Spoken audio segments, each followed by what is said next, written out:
Ассалаумағалейкум баршаңызға. Сіздер Қазақ такси арнасындасыздар. Арнаның жүргізушісі мен Орынбаев Мерей. Мен бұл арнамда өзімнің такси бағытында жұмыс істеп жинаған 8-9 жылдық тәжірибеммен бөлісіп жүрмін. Бүгінгі видеода ИП ашып, Яндекспен тікелей серіктес болып жұмыс істеу жайлы түсіретін боламын. Бұл кімге тиімді болады, кімге тиімсіз болады, қандай плюстар бар, қандай минустар бар деген сияқты сұрақтарға жауап беруге тырысатын боламын. Әрине, бұның бәрі менің өзімнің жеке ойым және бұның бәрі жаңағы өзімнің тәжірибеме сүйене отырып, өзімнің логикама сүйене отырып айтылған заттар болады. Ал сіздер болсаңыздар, видео ұнаса лайк, ұнамаса дизлайк, жаңағы өздеріңіздің ойларыңызды, пікірлеріңізді, критикаларыңызды, жаңағы ұсыныстарыңызды, сұрақтарыңызды комментарийға ұялмай жаза беріңіздер. Барлықтарыңызға жауап беруге тырысамын. Ондай болса, кеттік.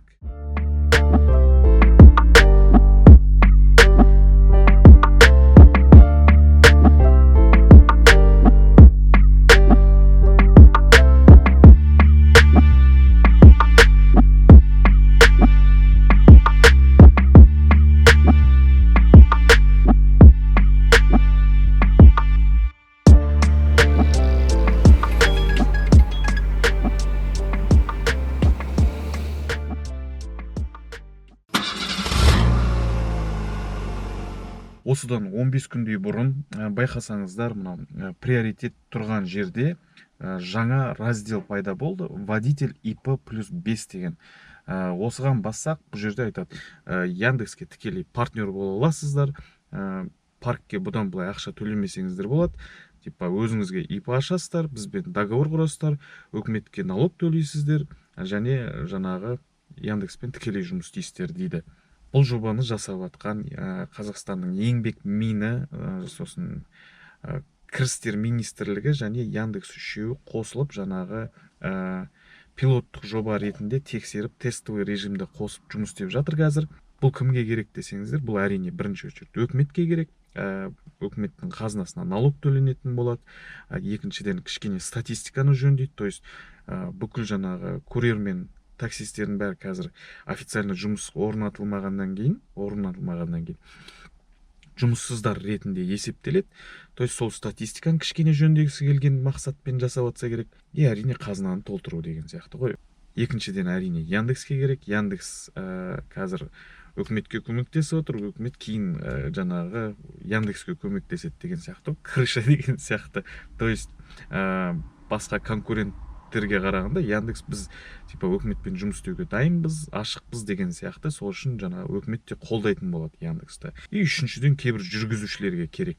То есть жаңағы основной доход осы Яндекстен болғаннан кейін жаңағы пенсионный начисление төлегісі келетін, жаңа официально бір жерден кредит алуға или подтверждение доходов деген сияқты соларға жаңағы осылайынан жұмыс істесе, оларға уже аймамай жаңағы собственное начисление, пенсионка түсіп отырады. То есть ол кісінің кредит алуға, жаңағы бір ипотека алуға деген сияқты шанстары көбейе бастайды.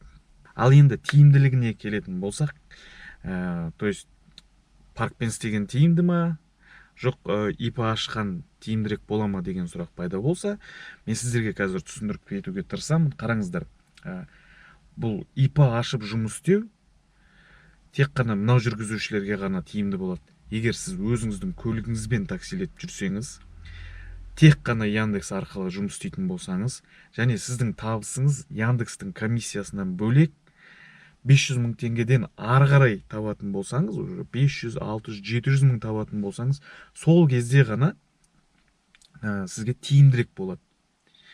Ал одан аз болса, сіз жұмыстан кейін жұмыс істейтін болсаңыз, немесе сіз арендада жүрсеңіз, ешқандай тиімді, наоборот, ИП ашып не алсаңыз, сізден кішкене көбірек шығын кетеді. Мысалы, қараңыздар, мен 500 мың табайық деп есептейік, ай сайын жаңағы Яндекстің комиссиясынан бөлек өзімнің машинаммен минимум 500 мың теңге табады деп есептейік.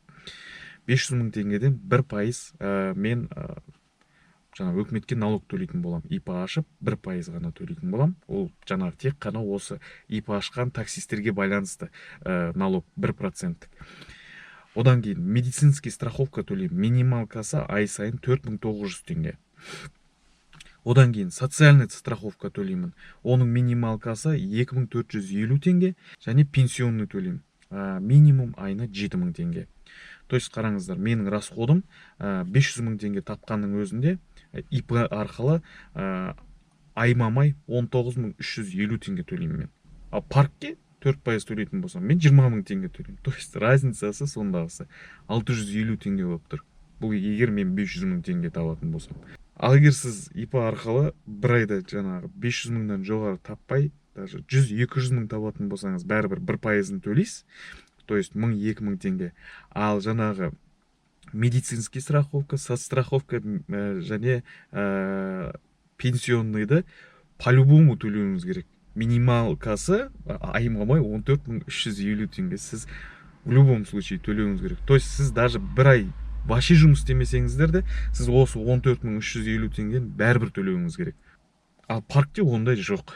То есть сіз 100 000 теңге тапсаңыз, 100 000-дан 4000 теңге төледіңіз, бұл басқа ештеме төлеген жоқсыз. Бұл тиімділігі жағынан, иә.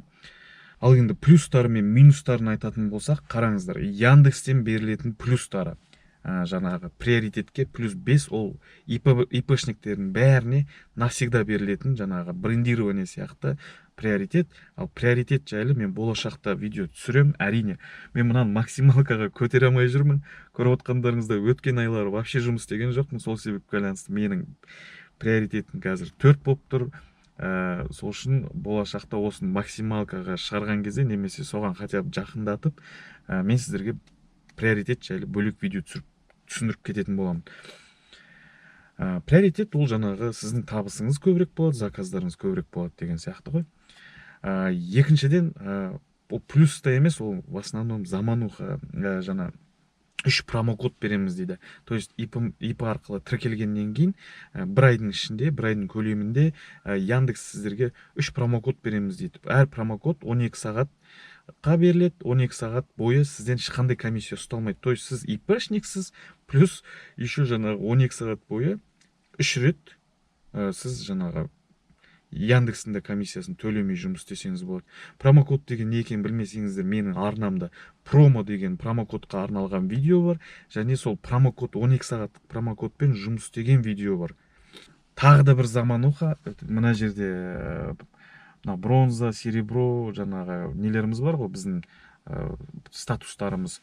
То есть осы статус көтерілген сайын тоже приоритет көтеріледі. Соған тағы да битет, қараңыздар. История баллов дегенге кірсек, мына экономмен жүрсек, бізге 23 балл береді.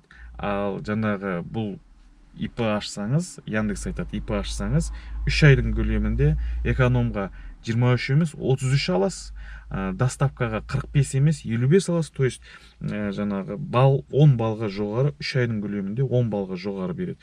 То есть 3 айдан кейін қайтып бәрі өзінің орнына келеді. То есть бұл да кішкене замануха сияқты.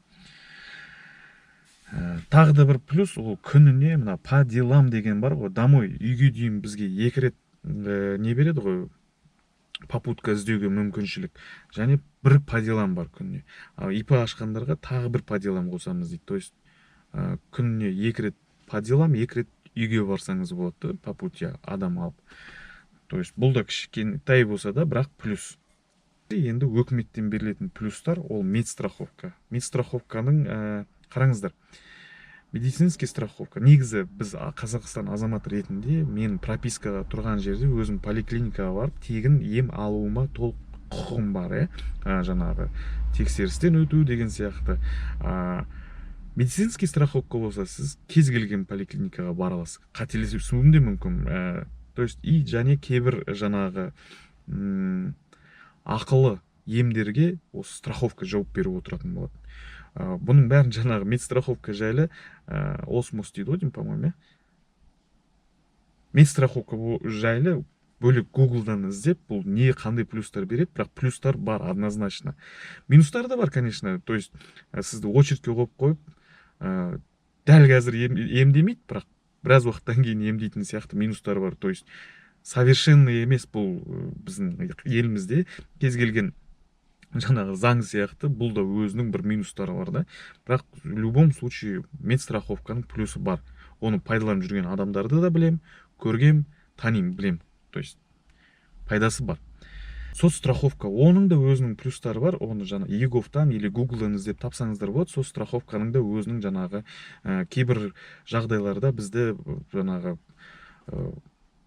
табыстан айырылып қалсақ деген сияқты, или бір сондай бір нәрселер жағдайларда тоже бір кішкентай жаңағы не төлеп отырады, не деуші еді, льгот дейді ғой, иә. Және пенсионка. Пенсионка білесіздер, мүмкін білмейсіздер.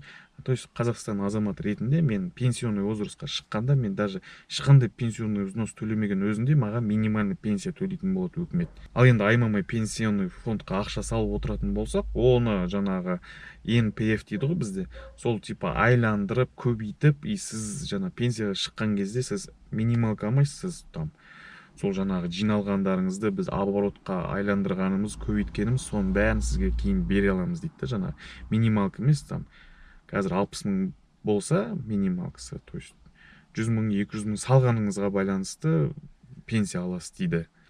Ал минустарына келсек, ең басты минус мен үшін, мен өзімде ИП да болған, туым бар әлі, сол туыда директор болып тұрмын.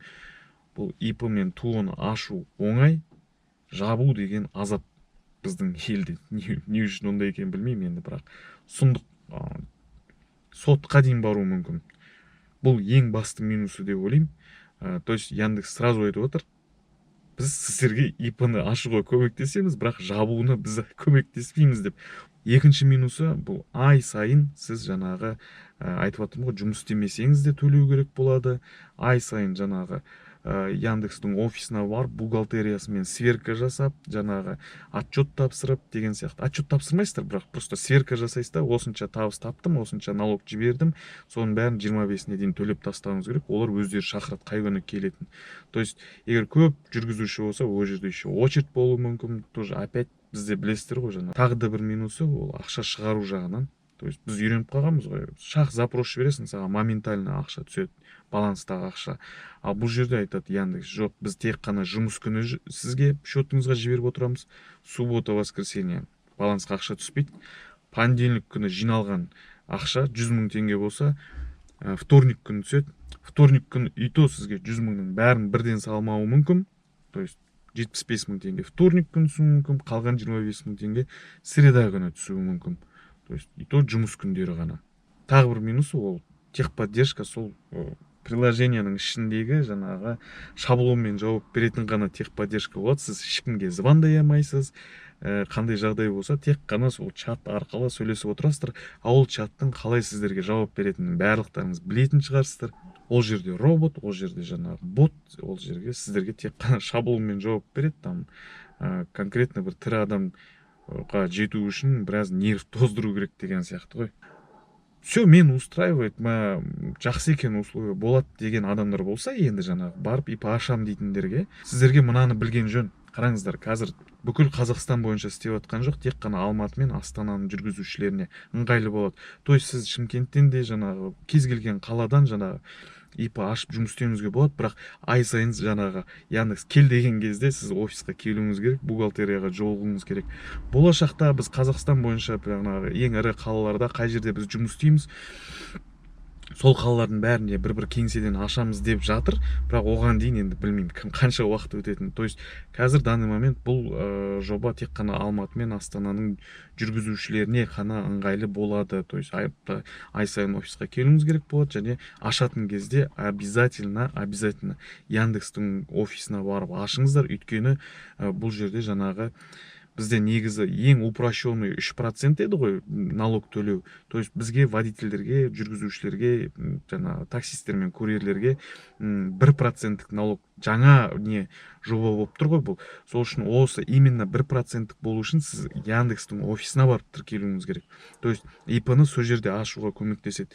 Егер налоговыйға барсаңыздар, ол жерде біраз болды бармағалы, бірақ білетін шығарсыздар қандай адамдар жұмыс істейтін. То есть ананы таңда, мынаны толтыр дей салады да, сіз барасыз, сізге 1%-ның орнына 3% немесе вообще жаңағы 6% төлеп қалуыңыз мүмкін. Оны өзгерту де опять же геморрой да. Сол үшін ашатын болсаңыз, обязательно Яндекстің офисына барыңыздар. Мен өз басым салық төлеуден қашпаймын, типа қарсы емеспін. негізі налог төлейтін адамдар ол уже кішкене мен налогым қайқа кетіп жатыр деп. Қазір көп адам аполитичный, политикаға жоламайды, политика бізге жоламаса екен деп сондай болады да, оның соңы Россиядағыдай жағдайға әкелуі мүмкін да. Сол үшін менің ойымша мен қарсы емеспін, налог төлейтін едім с удовольствием. Просто андай жағдай бар еще, бізде гарантия бермейді ғой, кепіл бермейді ғой ешкім. То есть кішкене коррумпированный ел болғаннан кейін менің налогым біреудің жаңағы тоқалының шубасы болып кетуі мүмкін да, жолдың орнына ше. сондай болғаннан кейін кішкене желаниең болмайды. Әйтпесем жаңағы егер бізде сот жүйесі, антикор, МВД деген сияқты жерлер хотя бы 90%-ке жұмыс істейтін болса, мен де с удовольствием барып жаңағы налог төлейтін едім қуана. И налог төлейтін адам ол ертең күні политикаға жақын болады. Мен налогыма жол салмайсыңдар ма, қайқа кетіп отыр мен ақшам деген сияқты уже кішкене политикаға жақын болады. Ал политикаға жақын болған сайын ел кішкене андай болады да, демократичный болады ғой, демократия. Ал енді сіздер қалай ойлайсыздар? ИП мен жұмыс істейсіздер ма, жоқ баяғыдай паркпен жұмыс істей бересіздер ма? Өздеріңіздің ойларыңызды комментарийға жазып кетіңіздер. Жеке мен өз басым айтаксимен ары қарай жұмыс істеуімді жалғастырамын. Неге айтакси? Өйткені мен айтаксимен жұмыс істеп жүргеніме уже 5 жылдан асады. 5 жылдың ішінде бір рет подвать етпеген парк. Бұл жерде аптасында 7 күн бойы, 24 сағат бойы көмек беретін техникалық қолдау. Бұл жерде Қазақстанның ең ірі қалаларының бәрінде кеңселері бар. Кеңседен бараста балансыңыздағы ақшаны қолма-қол комиссиясыз шешіп алсаңыз болады. Және приложениенің ішінен кез келген уақытта, түнде, күндіз демалыс болсын, тікелей ақшаны картаңызға шығарып аласыз. Және айтаксидің конкурстары. Ол жарты жыл сайын пәтер, көлік сияқты. Қазір мысалы осы қыркүйектің аяғында Hyundai Elantra ойнатады. Сосын курьерлердің ішінде жаңағы мопед ойнатады. Бәйге бар, лимонопад деген бар. Плюстарын айта берсе, прям видеом созылып кетеді. Қысқасы, егер айтаксиге тіркелетін болсаңыздар, мен атымнан тіркеліңіздер. Тағы да бір 1000 теңге бонус түседі. Жаңа 5 тапсырыс орындағаннан кейін мен атынан 1000 теңге бонус түседі. Және менімен связьда боласыздар, менің командамда боласыздар. Қысқасы, мынау номерге WhatsApp-қа таңғы сағат 9-дан кешкі 10-ға дейін жазсаңыздар, мен сіздерді тіркеп бере аламын. Кез келген тарифке, кез келген қаладан айтаксиге тіркеп бере аламын. Айтаксидің тем более жаңағы күшті Instagram, Telegram каналдары бар. Сол жерде қандай акциялар болып жатыр, қандай жаңалықтар болып жатыр, таксиге байланысты деген сияқты өте жақсы жұмыс істейді, маған ұнайды. Сол жерден көп жаңалықтарды, бүгінгі информацияның көбісін сол жерден алдым. Оның да сілтемелері, Instagram, Telegramның сілтемелері видеоның сипаттамасында болады. Өтіп жазылып қойсаңыздар болады, қандай жаңағы розыгрыштар, қандай акциялар болып жатқанын да көре аласыз сол жерден. Және өткен видеода мен жаңағы алданып 470 000 теңгеге түстім деген видеоға жылы лебіздеріңізді жазып атқан адамдар, сіздерге үлкен рахмет. Сіздердің көмектеріңіз шынымен де прям қатты тиді. Мен жаңағы кішкене есім жиып болды, уже план қойып, қазір мына осынша уақыттың ішінде бәрін қайтып туралап тастаймын деген сондай бір кішкене энергия алдым. Үлкен рахмет сіздерге. Және ақшалай көмек берген кісілерді айтып кеткім келіп отыр. Сіздерге де үлкен рахмет. Бұл да бір қолдау, бұл да бір көмек. Мысалы Қайратбек С деген кісі 500 теңге, Медет М деген кісі 1000 теңге, Еркебұлан А деген кісі 1000 теңге берді. Сіздерге алғысым шексіз. Видео пайдалы болды деген ойдамын. Видео ұнаса лайк, ұнамаса дизлайк. Жаңағы сұрақтарыңызды, ұсыныстарыңызды, критикаларыңызды, пікірлеріңізді комментарийға кіріп ұялмай жаза беріңіздер. Мен барлықтарыңызға жауап беруге тырысатын боламын.